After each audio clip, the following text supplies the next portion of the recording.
en hom rustig invul. Wonderlik, is julle reg vir die woord? Great stuk woord, is altyd lekker in die woord.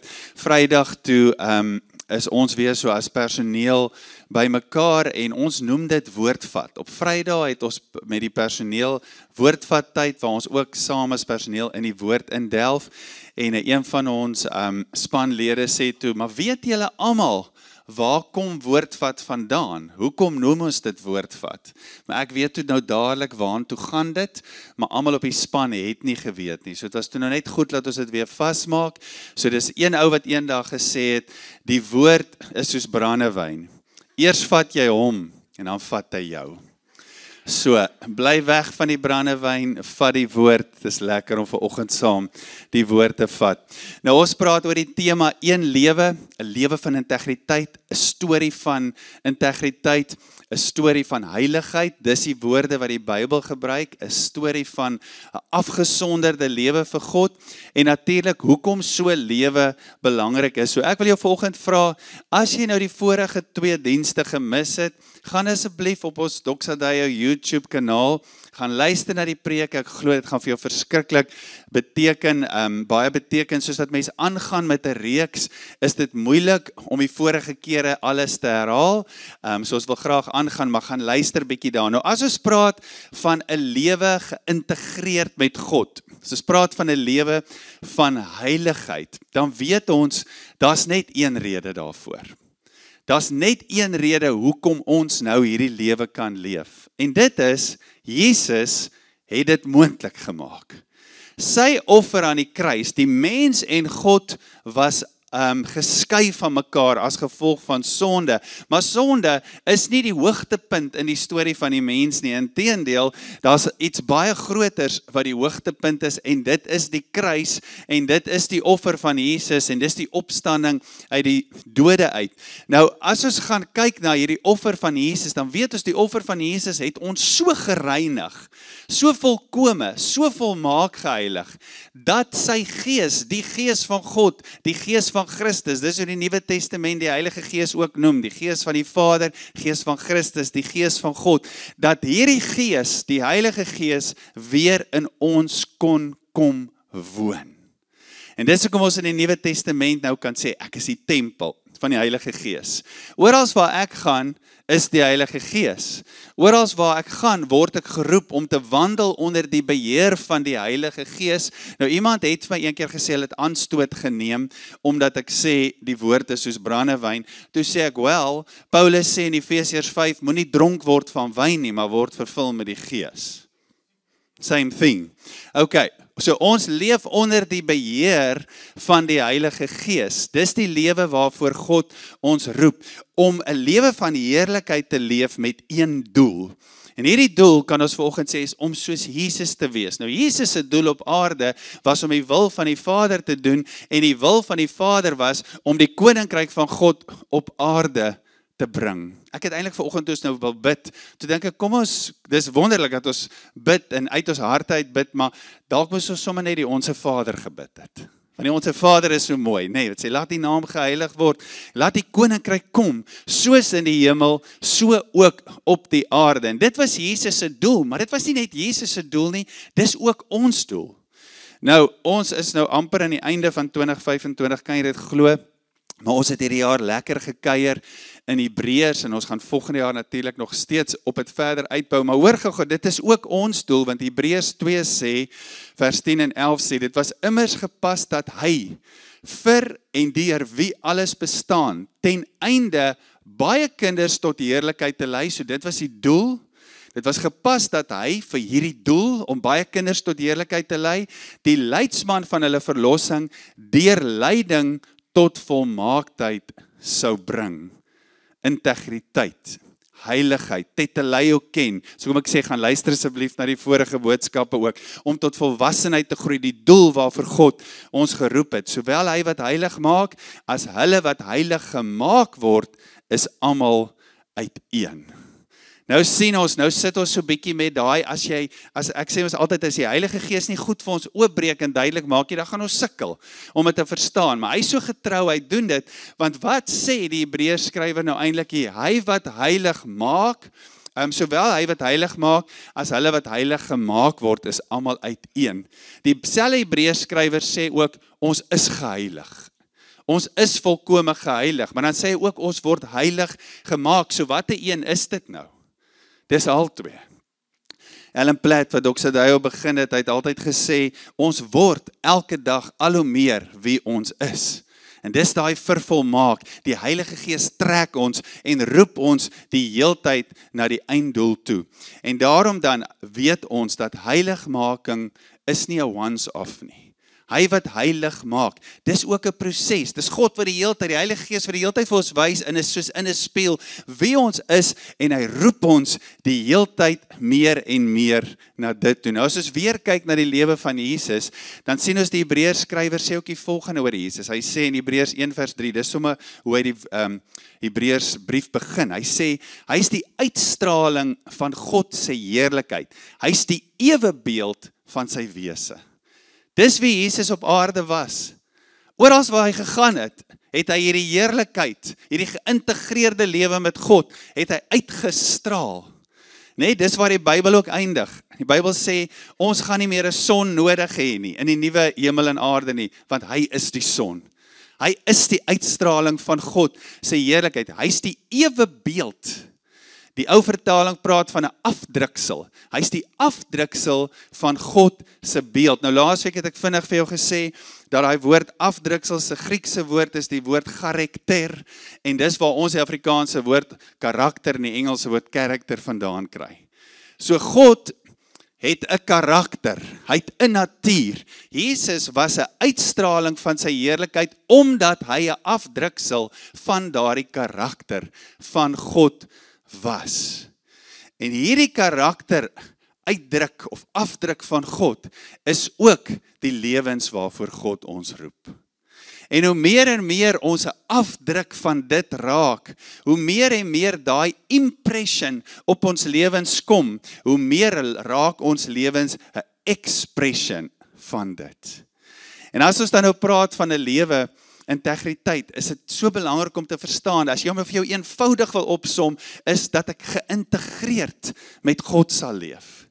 Dat ek geïntegreerd met God sal leef, hier by die kerk, daar by die huis, in die kombuis, in die garage, daar by die werk, daar waar daar druk is, daar by die skool, vanuit daai geïntegreerdheid met God, dat ek met dit sal leef. En laasweek het ons ook gesê, ek tel net gou vinnig daarop, om dit moontlik te maak vir God. Want ek sê altyd die Heilige Gees is 'n gentleman.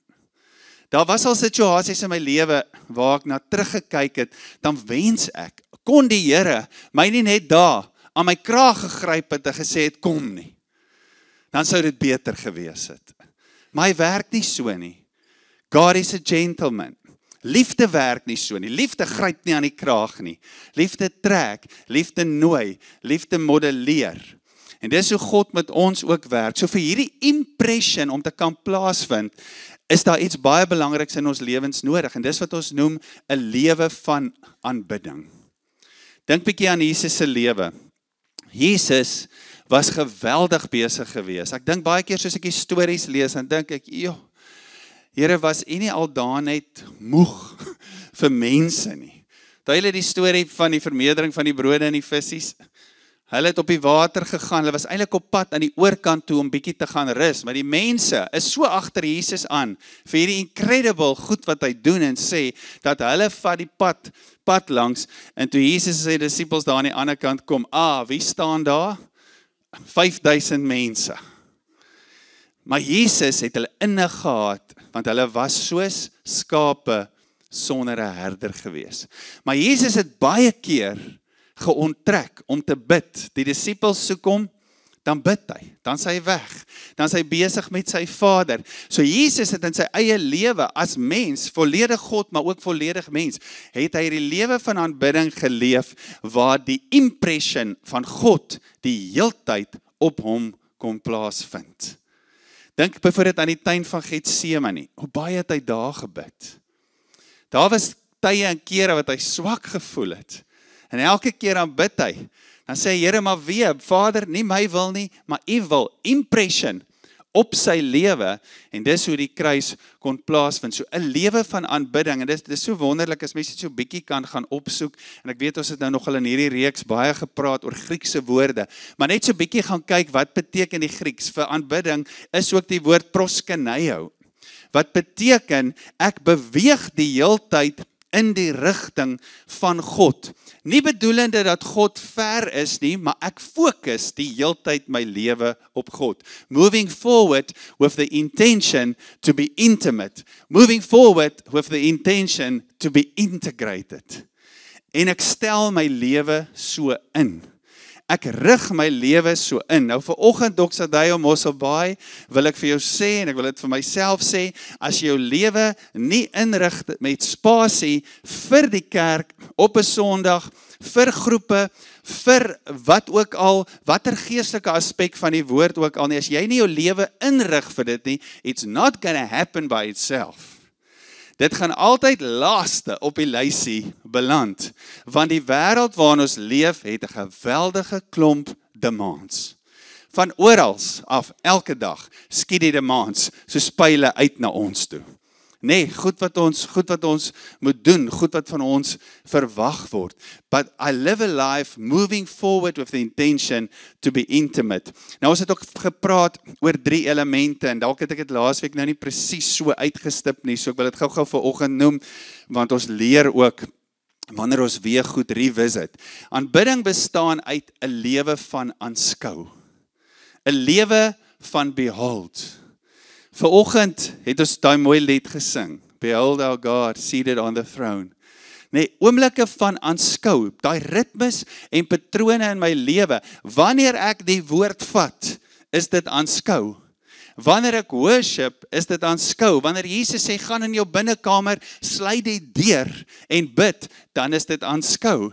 Wanneer ek saam met ander gelowiges gesels, is dit aanskou. Wanneer ek wegglip vir daai 5 minute en ek net stil raak en sê, Here, wat sê U, dan is dit aanskou. Want dis in daardie oomblikke wat God 'n impression op my lewe kan maak.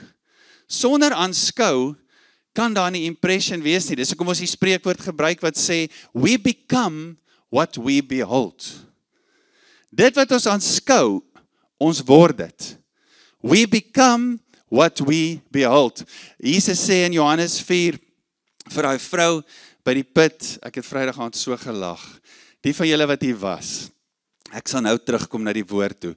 Ons het Vrydag aand so 'n bietjie stories vertel van snaakse goed, wat op kansels al gebeur het. Nou, toe ons huis toe ry, toe ek in die bed lê, toe lag ek van vooraf, en ek dink is maar net my snaakse sin vir humor, want daar was baie skreeu snaakse stories, maar die snaakste een vir my was, Gerard wat vertel het, dat hy een keer gepreek het oor die vrou by die put. Hy sê, na die tyd kom 'n vrou na hom toe, sy sê vir hom, hoorie, maar van watter vrou het jy gepraat? Hy sê, sy sê vir hom, jy het heeltyd gepraat oor die vrou by die punt. Nou, ek dink is omdat ons in Mosselbaai bly, nee. En hy het altyd gesurf by die punt, so die vrou by die punt. Nou ja, Jesus het vir die vrou by die put, nie by die punt nie, het hy gesê, die tyd is nou, dat julle my in gees en in waarheid sal aanbid. Die wat my wil aanbid, moet my in gees en in waarheid aanbid. En dit is baie interessant, dat die woord, Griekse woord wat daar gebruik word, vir die wat my wil aanbid, is proskuneo. Die wat met my geïntegreerd wil leef, moet spasie maak, vir gees en vir waarheid in hulle lewe. In ons konteks vanoggend, die wat geïntegreerd met my wil leef, wat wil become what they behold, hulle moet spasie maak vir die impression om in hulle lewens te kan plaasvind. Dis soos 'n sambreel. Vir ons as kinders van God, is hierdie soos 'n sambreel, 'n lewe van aanbidding. As ons dit het kan verstaan, as ons dit het kan snap en sê, Here, ek rig my lewe so in, because we become what we behold. Die tweede faset van 'n lewe van aanbidding is wanneer jy so aanskou, dan begin daar refleksie plaas te vind. 'n lewe van 'n refleksie. En die Heilige Gees is so amazing, hy werk so mooi met ons. Dis in daai oomblikke wat die Heilige Gees vir ons begin wys. Hoor hierdie aspek of hierdie faset van God se karakter is nog nie in jou lewe soos wat dit moet wees nie. Maar hy het gekom om te getuig, om ons te oortuig. Ek soek nou daai skrif. My vrou help my. Die Heilige Gees gekom om ons te oortuig van sonde, geregtigheid en oordeel. Wat beteken dit? Die Heilige Gees sonde, daar waar ons die doel mis. Geregtigheid, hoe lyk 'n right standing met God in daai aarde, in daai area, en oordeel om goeders reg te maak. Not to judge you, maar oordeel om goed reg te maak. Dis die oordeel van God in daai konteks. Dis wat die Heilige Gees doen. Hy kom wys jou, waar is jou lewe nog nie belyn met daai karaktereienskap van God nie. Dis hoekom Paulus skryf in Filippense 2 vers 13. Hy sê, want dit is God wat in julle werk, om te wil, sowel as om te werk, na sy welbehae. Is nogal interessante Afrikaans. Dis God wat in julle werk, die Griekse woord daar is energeio. Is hy wat jou die energie gee. Dis die Heilige Gees se energie wat binne in jou werk om te wil. Nie my wil nie, Here, maar u wil. Sowel as om dan te werk na God se welbehae. Ons sal nou ietsie sê oor welbehae. En dis wat refleksie is, dis wat 'n lewe van aanbidding is. Wanneer ek aanskou, wanneer my lewe oorgegee is, maak ek spasie vir die Heilige Gees. En die Heilige Gees kry geleentheid om God se impression op my af te druk, sodat my lewe 'n expression van dit kan word. Nou kan nie anderste as om te dink aan die profeet Jeremia wat gesê het, maar hy sal dan in die toekoms, dis nou in die tyd waarin ons leef, sal ek my wet op hulle harte en op hulle verstande skryf. En nou raak my lewe nie meer, ek het iewers 'n klokkie hoor lui, maar ek weet nie waar is die bel nie, en ek hoor ek moet hierdie goed doen, en ek hoor God verwag van hierdie goed van my, maar my wil is nog nie oorgegee aan dit nie. Maar omdat ek aanskou het, omdat ek gesien het, nou wil ek. Daarom sê ek altyd genade, 'n lewe van genade trek jou, dit dring jou om God se wet dan uit te leef. Onthou Jesus het nie die wet kom ontbind nie, hy het die wet juis kom vervul. Maar op 'n ander manier. Dis nou vanuit die hart. Ek wil so leef. En dan die derde faset van aanbidding is omdat hierdie afdruk nou in my lewe plaasgevind het. Omdat ek oorgee aan God se wil, want ek sien wat hierdie wil doen in my lewe. Nou begin ek dit in te oefen. Nou begin ek in dit te wandel. Dis hoekom Paulus sê, wandel nou waardig die roeping waarmee jy geroep is. Ek begin gehoorsaam raak. Nou vanoggend wil ek net sê, oefen is 'n ander storie. Soos wat ek hier staan, ek hoop nie ek lyk snaaks nie. Want ons het laasweek begin oefen, ek en Ansel. Ek weet nie of mense op 'n kansel mag sê nie, ek wil net sê dis vrek seer. Alles is seer. Ek weet die trek oral spiere wat ek nie eers het nie. So, oefening is nie altyd gemaklik nie, maar ek is oortuig, ek moet oefen. Ek het nou 50 getref. Ek moet oefen. Ek moet nou iets aan myself doen. Daar's 'n oortuiging. Daarom kan ek dit nou doen. Omdat daar 'n oortuiging is. Ek kan ja sê, wanneer ek moet ja sê, al voel ek nie so nie. En ek kan nee sê, wanneer ek ook nie so voel nie. Wanneer ek eintlik graag ja wil sê. Ek wandel nou in oortuiging. Ek leef 'n lewe van inoefening. En dis hoekom Paulus dan skryf in Timoteus. Hoor gou wat sê hy nie. Hy slaan uit die spyker op die kop. Ek sê 'n groot amen vir die eerste deel. Of eintlik vir die tweede deel. Hy sê oefen jou in die godsaligheid. Amen. Groot amen.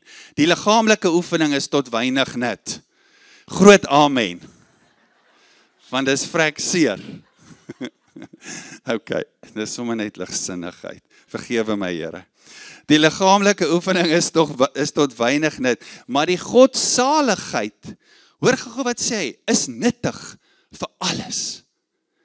Omdat dit die belofte, hierdie is groot, dit hou die belofte in van die teenwoordige en die toekomstige lewe.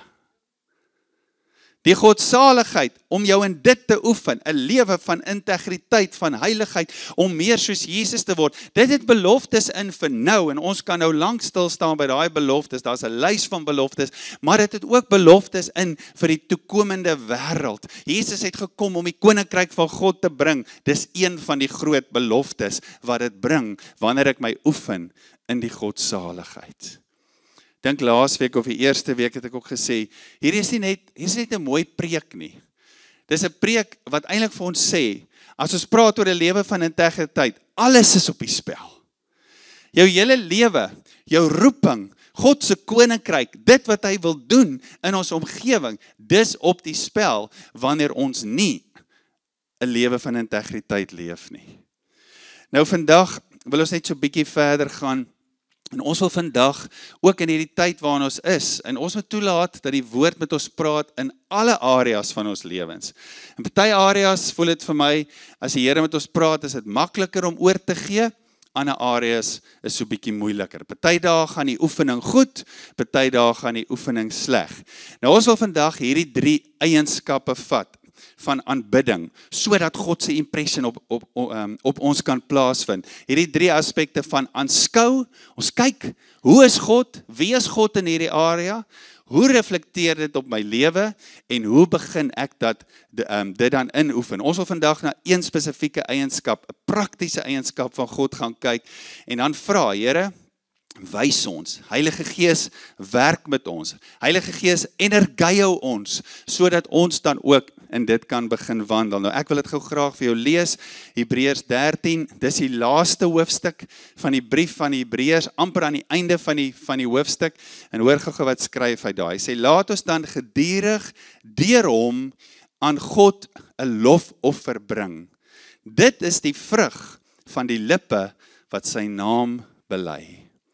As jy na Jesus kyk, as jy hom aanskou, as was 'n liedjie wat sê, and the things of the earth, turn your eyes upon Jesus, and the things of the earth will grow strangely dim. Ewe skielik, wanneer ons God aanskou, en sien wie hy is, dan kom daar 'n vrug van lof op ons lippe, dit verander ons lewens, dan sê hy verder, vergeet die weldadigheid en die mededeelsaamheid nie, want God het 'n welbehae aan sulke offers. Nou Hebreërs is aan die einde. Nou as jy gaan kyk na die brief Hebreërs, die hele brief gaan eintlik, ons het 'n paar temas hierdie jaar uitgehaal, maar as ek nou sou sê, wat is die 2 groot temas? Is daar eintlik 2 groot temas. Die eerste een is, Jesus is koning en Jesus is hoëpriester. So die hele brief gaan oor Jesus se offer wat hy gebring het. Was dit nie vir Jesus se offer as hoëpriester in die troonkamer van God nie, was daar geen hoop, geen lewe nie, ons sou vanoggend vir geen skool kon bid nie, ek en jy sou hopeloos en moedeloos afgesny van God gewees het. Die loon van die sonde was die dood. Dis waaroor hierdie brief gaan. Jesus het 'n offer gebring, hy het sy liefde aan ons kom bewys, dit het alles verander. Hierdie offer het die heerlikheid van God na ons toe gebring, tot so 'n mate, dat sy Gees nou binne in ons woon, dis die extent van sy liefde. So wanneer ons hom aanskou, elke keer wanneer ons Jesus aanskou, dis hoekom ons so gereeld, dis hoekom die skrif ook sê, gebruik die nagmaal so dikwels as wat julle by mekaar kom. Elke keer wat ons hom aanskou, is daar hierdie lofoffer aan 'n God, 'n koning wat sy lewe vir ons gegee het. Maar dan in vers 16, dan praat hy oor verdere offers, of hy hak dit eintlik aan hierdie lofoffer, en hy sê, vergeet die weldadigheid nie, vergeet die mededeelsaamheid nie, want God het 'n behae in dit. Dis nogal groot woorde, as die skrif sê, God is well pleased with something. Hy het 'n behae in dit. Nou, ons het al hierdie voorbeeld gebruik, maar gou vanoggend, wat is 'n welbehae? Wat beteken dit, as iemand 'n welbehae in jou het? Die Engels sê, God is pleased with you. Nou, ons kinders is nou groot, nog studente groot, so hulle moet nog 'n bietjie groot raak, maar daar was deur ons verloop van ouerskap wees, was daar gereelde geleenthede wat ons daai stamp gegryp het en daai afdruksel op hulle gemaak het. Waar ons met hulle gepraat het oor karakter, oor integriteit, oor waardes, oor die regte keuses. Daar was 'n impression. En nou, as ons kinders daai goed express, aha, wat gebeur?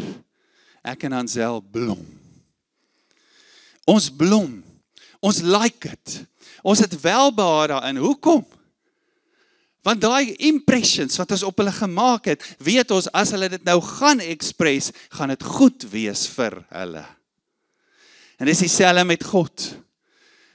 Die afdruksel van sy karakter op ons, ook as hy sê, hy het behaag in hierdie offers van weldadigheid en mededeelsaamheid, wanneer ons dan daai offers bring, staan God terug en sê, ek like dit, I'm well pleased with that, want dit gaan goed wees vir julle en dit gaan goed wees vir die koninkryk van God. God like dit, want God het 'n doel met dit. Nou vanoggend, kom ons gaan gou so 'n bietjie aan. As ons dink aan offers, ons nou hierdie jaar baie oor dit gepraat. Offers, ons het nie meer die offers van die Ou Testament nie, maar as ons praat oor offers, dan gaan ons koppe dadelik soontoe. Daar was offers gebring, nee, offers was 'n groot deel van die Ou Testament gewees. Nou as ons gaan kyk na daai offers, dan sien ons daai offers was intentioneel. Hulle was beplan. Mense moes tempel toe gaan. Mense het nie offers gebring wanneer hulle gevoel het ek gaan die offer bring nie. Mense het die offers gebring want daar was voorskrifte vir dit gewees. So ons kan verstaan dat mense het ook daai offers gebring. Dit was net die orde gewees, selfs wanneer hulle nie so gevoel het nie. En dis wat die Hebreërs skrywer dan ook hier vir ons sê. Hy sê juis, wanneer ons voel om nie offers te bring nie, moet ons weet, dis juis die tyd en die plek om dit te bring, want God het 'n behaag in dit. Nou die skrif is so ryk, ou kan net aanhou en aanhou en aanhou. En soos ek reeds gesê het, ons het 'n klomp Griekse woorde reeds gebruik in die afgelope tyd. Maar hoor gou interessant is hierdie. Die Grieks vir die woord mededeelsaamheid in daai Hebreërs 13 vers 16 is koinonia. Couldn't believe when I saw it. Is koinonia. Wat is koinonia? Koinonia is die woord wat in die Nuwe Testament gebruik word vir kerk. Wat beteken koinonia? Koinonia beteken wat ons hier het. Ons is 'n fellowship, maar ons is ook 'n partnership. Dis wat koinonia beteken. En dis hoe die Nuwe Testamentiese kerk beskryf word. So wat sê die Hebreërs skrywer hier? Hy sê, God het 'n hegte eenheid van die gemeente daar gestel deur die Gees met die doel om deur fellowship en partnership sy koninkryk, sy heerskappy, sy heerlikheid op die aarde te bring. En ek dink, dis net my afleiding, ek dink dis hoekom die Hebreërs skrywer hierdie twee verse so aan mekaar koppel. Eerstens sê hy, dit word soos 'n lofoffer, 'n vrug op ons lippe. Wanneer ons God aanskou, sien ons sy offer. Wanneer ons God aanskou, sien ons sy mededeelsaamheid. Wanneer ons God aanskou, dan sien ons dis wie hy is. En dan sê die Hebreërs skrywer ook vir ons, wanneer julle dit nou is, het God 'n behaag daarin. Soos as hierdie elemente van aanbidding, van aanskou, refleksie en inoefening vat, dan is dit presies wat hier gebeur. Ons kyk na God. Die hele brief Hebreërs gaan oor God se offer. Die hele Hebreërs gaan oor ons lof na hom toe, oor hierdie offer. Ons bely sy naam, dis die vrug van ons lippe. En dan sien ons ook, God se karaktereienskap kan opgesom word as weldadigheid en mededeelsaamheid, en dit bring ons by refleksie. Nou, omdat ek 'n lewe van aanbidding leef, nou sê die Here, hoe reflekteer my lewe hierdie? Hoe reflekteer hierdie belangrike aspek van gemeente wees, van koinonia, fellowship en partnership? Hoe is dit al afgedruk op my lewe? En laat ek toe, dat God dit afdruk, die stamp op my lewe. Laat ek dit toe. Laat ek toe dat ek in 'n spasie is waar die Heilige Gees kan kom en oortuig van sonde, geregtigheid en oordeel. Laat ek toe dat die Heilige Gees my wys hoe lyk hierdie aspek in my lewe. Laat ek toe dat die Heilige Gees al hoe meer die tetoleo ken, dat die Heilige Gees al hoe meer die nuwe mens in Christus ook nou in my lewe vorm. Nou vanoggend wil ek dit sê, dat die meeste van die karaktereienskappe van God. As dit iets is wat in ons lewe gevorm moet word, omdat mense dit van ons verwag, it's never gonna happen. Dis wanneer ek myself in die spasie sit van, Here, ek is kind van God, ek behoort aan U, alles behoort aan U, wat hy dan kan kom, Filippense 2 vers 13, en met die energie van die Heilige Gees in my kan werk, my oortuiging kan bring, en hierdie energie in my kan werk, en verandering in my lewe kan bring. Kom ons kyk gou na die ander woordjie, weldadigheid. Ek is nou onseker wat die nuwe vertaling sê, ek dink dit praat iets van hou aan om goed te doen. Maar die ou vertaling praat van weldadigheid. Wel, nee, wellness, en dis 'n daad. Dit het te doen, as jy gaan kyk na daai woord, dit het te doen met 'n aksie of 'n daad wat voordeel inhou vir iemand anders. Is die skrif nie incredible nie? Alles wat Jesus gedoen het, was nie tot sy voordeel nie. Hy is God. Hy is klaar bevoordeeld. Dit was tot die voordeel van ons. Alles wat hy gedoen het. En toe ek dit raak lees, toe besef ek, wanneer ons ook as 'n gemeente praat van ons is 'n generous gemeente, ons is 'n vrygewige gemeente, as ons praat van ons, daar's goed wat ons doen, wat is my agenda wanneer ek dit doen? Is my agenda, Here, dis nie meer wat ek doen nie, dit gaan nie eers meer oor hierdie goed wat ek doen nie, dit gaan oor om meer soos Jesus te word. Want wanneer ek meer soos Jesus word, dien dit 'n doel uit, en hierdie doel is om te sien dat die aarde, die hele wêreld, die hele skepping gevul word met sy heerlikheid. Dus ons praat van mededeelsaamheid, weldadigheid, nou is dit ook iets wat ek in my lewe begin inoefen. Begin dit inoefen. Nou ons praat nie vanoggend oor as sulks oor finansies nie, maar dit raak ook dit, en dit raak ons sê altyd in Doxadai, ons time, ons talents en ons treasures, dit wat ons gee, wat God vir ons vra, wat sy heerlikheid in omgewings inbring. Ek dink sommer vanoggend nou weer aan die storie, ek het dit al vertel, maar ek gaan gou vinnig vertel. Ek onthou die eerste keer toe ek 'n salaris verdien, as 'n tienerseun, het ek op die nommer en die syfer en die komma van my bietjie sakgeld wat ek verdien het, my finansiële bydrae gegee, my 10de gegee. Toe ek 'n student, toe is dit bietjie moeiliker, want ek studeer toe op 'n studielening, en ek onthou toe ek my eerste salaris verdien. Toe is dit die eerste ding wat daar is. Here, ek verdien nou, so ek kan weer 10de gee. En ek onthou hoe moeilik dit vir my was om dit te doen. Verskriklik moeilik gewees om dit te doen vir verskeie redes. En ek onthou hoe ek in dit begin groei en hoe dit meer en meer kon word. En dit het my so laat dink in hierdie tyd ook, wanneer ons praat van hierdie aspek van God wat ons aanskou, waarmee die Hebreërs skrywer afsluit, dan besef ek ook, baie keer is daai oefening moeilik. En baie keer begin die oefening klein. As ek besluit, ek wil volgende jaar die Kamerads gaan hardloop, gaan ek nie vanmiddag 30 km hardloop nie. Ek gaan dalk 2 kilometer om die blok stap. Oor 'n week gaan ek dalk bietjies van daai 2 kilometer gaan ek dalk al begin draf. Dit begin klein, en dis hoe die Here met ons werk, en dis hoe sy Gees met ons werk, want hy transform ons die heeltyd om meer en meer soos Jesus te wees in alle aspekte van ons lewe. Hoor gou mooi sluit, dis die laaste skrif. Hoor gou mooi sluit die Hebreërs skrywer hierdie brief dan af. So interessant dat hy dit by dit afsluit, want dit is asof hy vir ons wil sê, maar ons nog gepraat oor al die wonderlike goed wat God gedoen het. Here's the pattern, you go and do it further.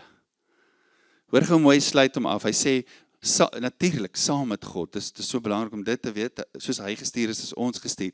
Mag die God van die vrede, wat die groot herder van die skape, naamlik ons Here Jesus Christus, deur die bloed van die ewige testament uit die dode teruggebring het, julle volmaak, teteleo ken, om te word, die doel waarvoor God ons geroep het, in elke goeie werk. Om sy wil te doen, deur in julle te werk, wat werk hy in ons? Dit wat welbehaaglik is voor hom, deur Jesus Christus, aan wie die heerlikheid toekom, tot in alle ewigheid. Amen. Voel my ek wil hom weer lees, maar ek gaan nie. Dis hy wat in julle werk, maar dis ons wat ook verstaan, omdat die Heilige Gees dit vir ons openbaar, wat het die bloed van die Nuwe Testament, wat het dit vir ons gedoen? En nou volmaak hy ons in elke goeie werk om sy wil te doen vir die heerlikheid van God. Ek wil vanoggend vir die worship team vra om my te join, terwyl hulle opkom, wil ek jou vanoggend gou vra, want ons praat vanoggend oor iets baie praktiese karaktereienskap van God. Wil ek jou gou vra, op jou stoel, ek dink is so elke tweede stoel, lê daar 2 sulke blaadjies, iewers naby in jou. Ek wil jou vra om dit sommer net gou te kry as jy kan, naby in jou, en sommer net so op jou skoot te sit, of in jou hande te vat. Volgens sommer terwyl ek praat, wil ek jou net vra om na dit te kyk. Ons as gemeente, ons as 'n koinonia, ons as 'n fellowship, ons as 'n partnership, gaan in hierdie volgende tyd, in 'n tyd van 'n praktiese karaktereienskap, wat die heerlikheid van God in ons omgewing bring. Ons gaan in so 'n tyd in. En ons wil jou volgende vra, dis hoekom ons ook al reeds volgende vir jou gesê, die 30ste November is ons dankfeesdiens. Ons wil jou reeds vra, om in hierdie tyd te gaan dink, te gaan besin, oor God se goedheid, dit waaroor die hele Hebreërs brief gaan, sy goedheid, en hoe dit ook weerspieël in jou lewe. Want dis hierdie offers, waarvan die Hebreërs skrywer praat, wat ons bring, wat omgewings verander, wat God se heerlikheid bring. So die blaadjie wat so 'n bietjie meer blou is, dis vir die 30ste November, dis ons generosity, waarby ons oral betrokke is. Jy kan kyk op die voorkant en die agterkant. En natuurlik vertrou ons die Here vir groei in al daai areas, en ons vertrou die Here ook om vir ons te wys, hoe lyk elke faset van dit in die toekoms, en waar ons ook nog hande kan vat, om God se heerlikheid te sien kom. So ek wil jou vra, om dit te gebruik in hierdie volgende tyd, en daaroor te bid. Maar dan nou vir vanoggend, en vir hierdie tyd, vir onmiddellik, hier in November, het ons die Christmas wishlist, waar ons dan ook prakties, fisies gaan, na omgewings toe, om die goedheid van die Here te gaan wys. So dis iets wat ons fisies doen. Jy kan ook finansiëel bydra vir dit, maar daar op hierdie blaadjie is al die plekke en die geleenthede, waarby ons in hierdie tyd gaan betrokke wees. So ek wil jou vra, om dit te merk, van julle dalk vanoggend blaadjies teruggebring, vir ons te kom ingooi in die G-boks by die voordeur, of hier by die info-toonbank, want van hierdie prosesse begin al die week na volgende week. So ons het 'n week tyd, om alles bymekaar te maak, en dan presies die logistieke rondom dit deur te gee, en natuurlik die belangrikste van alles, vir dit te bid. So gebruik gerus die Christmas wishlist, om te wys, agterop is 'n beskrywing, van waaroor elke aspek gaan. So gebruik gerus die blaadjie, om ook dan in te vul, en kontak met ons te maak. Kom ons bid saam, en dan gaan ons 'n pragtige lied saam sing. Here, vanoggend dankie vir u woord. Ons verwelkom u woord, Here, u totale woord in ons lewens. En Here, wanneer ons praat oor 'n afdruksel, 'n karakterafdruksel van God in ons lewens, Here, dan wil ons bid en sê, Here, ons soek die totaliteit daarvan. Want daar is nie party fasette van u wat lewe bring en ander nie. Elke faset van u blaas lewe in ons lewens in, en deur ons lewens in. En Here, vanoggend hoor ons ook in hierdie aspek van God, 'n aspek van weldadigheid, om goed te doen, en die aspek van mededeelsaamheid, dat dit eintlik, dat u wese oorborrel van dit. Was dit nie in u gewees nie, Here, in u karakter, dan was daar nie 'n kruis nie. Daar was nie 'n opstanding nie. Daar was nie vir ons 'n nuwe mens in Christus nie. En Here, daarom vanoggend met oop arms, vra ons U, kom druk ook hierdie karaktereienskap op ons lewens af. En Here, daar waar dit moeilik vir ons is, daar waar ons bang is, daar waar ons onseker is, daar waar ons nie verstaan nie, Here, wil ons U aanskou, sodat die Gees met ons ook met dit kan werk. Ons kan lei en ons kan leer en ons belyn en ons verander en ons transformeer om meer soos Jesus te wees, sodat die heerlikheid ook deur ons na ons wêreld toe kan kom. Here, as ons na U kyk, dan sien ons net goedheid. We see the evidence of your goodness written all over our lives. Oor ons lewens geskryf, Here. Eerste is daar by die kruis, maar saam met dit in elke dag se praktiese lewe ook. U goedheid, Here. Dankie, Here, dat U ook dit in ons deponeer, sodat dit kan groei deur ons lewens. Dat ons 'n tuinroete kan sien, Here, en 'n land wat verander, omdat U heerlikheid vrylik kan vloei. Ons loof U daarvoor in Jesus naam.